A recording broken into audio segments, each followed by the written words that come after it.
falahu arba'ata turq sahajalmi anu moyong nganyahokeun kana wirangna dirina maka aya opat jalan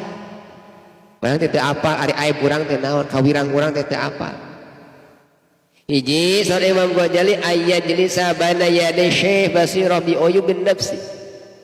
hiji upami urang hayang apal kana aib diri urang kakurangan diri urang maka urang kedah calik sareng guru anu apal kana aibna sorangan guru nu bisa ngabimbing ka urang upami dina bahasa ulama mah guru-guru nu bisa nuduhkeun ataupun guru mursyid eta guru teh bisa nuduhkeun ka urang kana jalan anu bener sabab anjeunna teh apal kana kagoreun anjeunna ka dirina